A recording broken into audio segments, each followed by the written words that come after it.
Bila di masjid ramai biasa, bila di dalam surau ramai biasa, tapi di padang dengan hujan lebat orang tetap ramai tak berkurang, itulah baru luar biasa.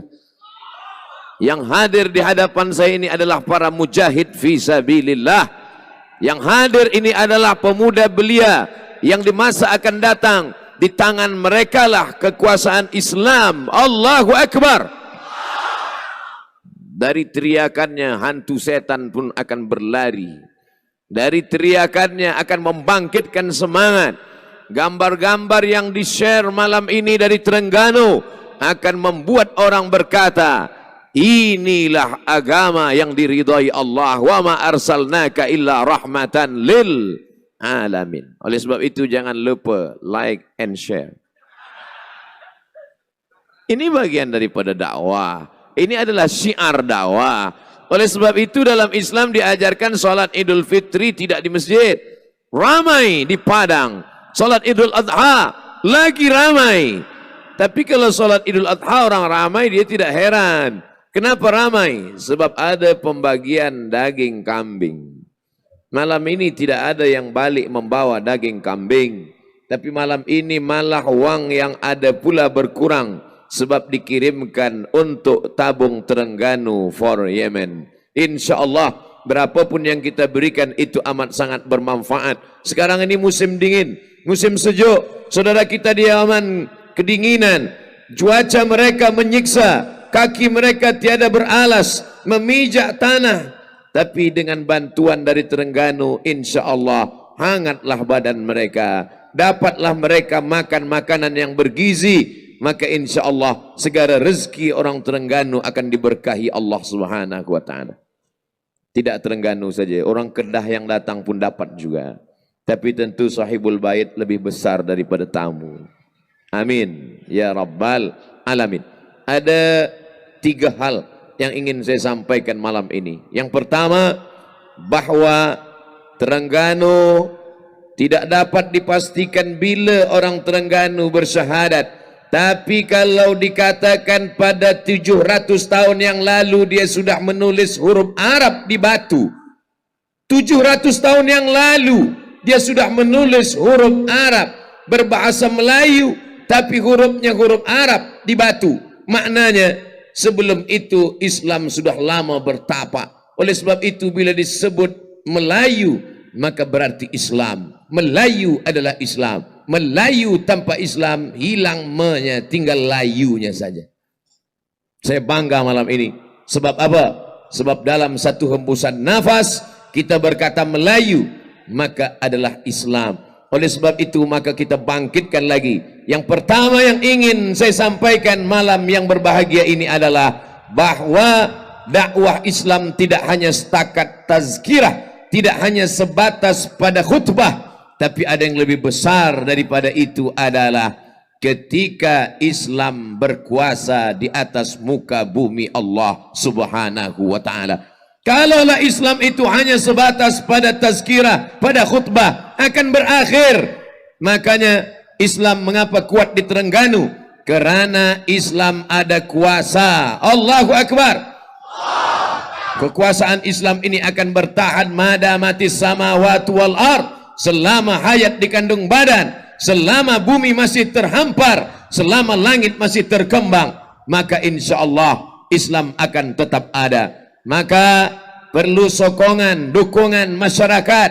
Untuk apa? Sebab selama 13 tahun Nabi Muhammad di kota Makkah Al-Mukarramah, Nabi tak ada kuasa, tidak ada solat berjamaah, tidak ada kutipan zakat, tidak ada orang susah yang dapat ditolong. Bahkan sahabat Nabi tersiksa, dibunuh, dihabisi, dibakar, dikuliti. Tapi ketika Islam ada kuasa di kota Al-Madinah Al-Munawwarah, disitulah baru Islam dihormati dan dimuliakan. Islam ini mulia, Islam ya'lu wa la yu'la alaih. Islam tinggi, tidak ada yang lebih tinggi daripada Islam. Akan tetapi ketika Islam ini tak ada kuasa, dia diremeh-temehkan, dia dihina, dia dilekehkan.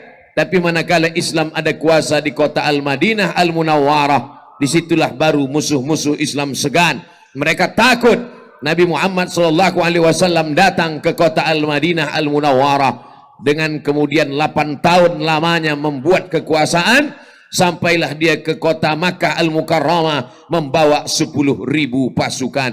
Perang Badar menang, perang Uhud kalah, disusul dengan berbagai macam perjuangan lainnya, sampai pada akhirnya tahun ke-6 sahabat bermimpi 6 tahun tak melihat kampung halaman, tempat dilahirkan.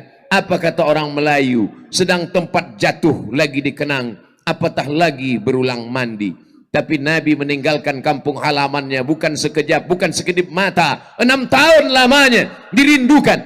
Sahabat bermimpi, ya Rasulullah, malam tadi aku bermimpi, aku lihat kita tawaf dan sa'i, aku lihat kita menggunting rambut, ada yang mencukur habis, ada yang memotong pendek. Kata Nabi SAW, itu adalah isyarat bahwa kita mesti datang ke kota Makkah Al-Mukarramah. Tapi niat itu belum lagi tersampai. Di Hudaybiyah mereka dihadang oleh kafir Quraisy. Tidak boleh masuk ke kota Makkah Al-Mukarramah. Maknanya apa? Kekuasaan kalau tidak sempurna, maka kita tetap akan dihina, kita tetap akan ditindas. Sampai akhirnya tahun ke-8, di bawah panglima perang bernama Sa'ad bin Ubadah, Nabi membawa 10.000 pasukan masuk ke kota Makkah Al-Mukarramah. Mana Abu Sufyan yang sombong? Saat itu barulah dia bersyahadat, asyhadu an la ilaha illallah wa asyhadu anna Muhammadan Rasulullah. Mengapa kita dihina di Palestina? Mengapa kita dilecehkan, direndahkan, dipijak, disaksikan oleh seluruh mata dunia? Binatang yang tenggelam di dalam laut mereka selamatkan, mereka cuci basuh sebab binatang itu burung-burung yang terkena minyak. Mereka dengan alasan bahwa ini makhluk yang mesti diselamatkan, tapi mereka diam melihat saudara kita di Uighur, di Rohingya, di Palestina. Apa sebab kita dihina? Sebab kita tidak ada kekuasaan. Oleh sebab itu, yang pertama kali yang diajarkan Nabi SAW ketika dia pindah ke kota Al-Madinah Al-Munawwarah adalah tunduk Yahudi Bani Nadir, tunduk Yahudi Bani Quraizah, Bani Quraizah, Bani Qainuqa, Bani Khaybar, semuanya tunduk. Kenapa? Karena ada kuasa di tangan Sayyidina wa Maulana Muhammad sallallahu alaihi wasallam. Malam ini, kenapa banyak umat Islam datang ramai berbondong-bondong? Bukan setakat mendengar tazkirah Abdul Somad. Kalau hanya tazkirah Abdul Somad, tak perlu datang beramai-ramai. Cukup buka saja Ustadz Abdul Somad Official, subscribe. Cukup. Semua orang Terengganu sudah menyaksikan itu semua. Tapi ramai ini apa sebab? Kerana ada kekuasaan, ada tauliah, ada izin, support dari menteri besar yang amat berhormat, ada hukumah, ada kemuliaan. Oleh sebab itu kalau ada orang mengatakan Islam cukup dengan solat saja, dengan puasa saja, dengan zakat saja, dengan haji saja. Siapa yang boleh mengutip zakat? Siapa yang boleh mengambil zakat kalau bukan kekuasaan? Makanya ayat tentang zakat tidak dikatakan bayarlah zakat, tapi ayat tentang zakat apa kata Allah? Khul, ambil zakat. Khul, kutip zakat. Ambil kambing mereka. Kalau ada kambing 40, ambil 1 kambing. Kalau ada unta 5 ekor, ambil 1 kambing. Kalau ada emas dia 85 gram, ambil rubu'ul usyur. Apa maknanya? Zakat dikutip, diambil, diketuk pintunya. Siapa yang sanggup mengutip, mengambil zakat kalau bukan orang yang ada kekuasaan? Manakala kekuasaan ada di tangan Sayyidina wa Maulana Muhammad sallallahu alaihi wasallam, disitulah baru mereka segan. Surat Nabi dibaca oleh Hirqal, penguasa Azimur Rum di Damaskus hari ini, ibu kota Suriah, negeri Syam. Dia baca surat Nabi SAW, dia cium surat itu, dia simpan di dalam kotak, dia bagi wangi-wangian untuk menghormati. Kenapa? Karena dia tahu kekuasaan dunia akan dipegang oleh Nabi Muhammad SAW. Ketika terjadi perang Ahzab, datanglah seorang sahabat memiliki idea yang brilian. Siapa dia? Salman Al-Farisi. kami ada strategi perang wahai Rasulullah. Kalau kita ingin supaya pasukan dari Makkah tidak masuk sampai ke Madinah, kita mesti menggali parit yang panjang. Parit itu dalam bahasa Arab disebut dengan khandak. Khandak parit, ikut Nabi menggalinya. Manakala besi itu terkena batu, maka mengeluarkan cahaya. Apa kata baginda? Cahaya pertama, aku lihat kamu menguasai Yaman. Cahaya kedua, aku lihat kamu akan menguasai Syam. Cahaya ketiga, aku lihat kamu akan menguasai Rom. Orang kafir tertawa. Apa itu? Sahir, tukang sihir. Kadzab, tukang dusta. Pembohong. Mana mungkin orang Arab buta huruf yang tak boleh baca tulis akan menguasai Yaman, menguasai Syam, menguasai Rom.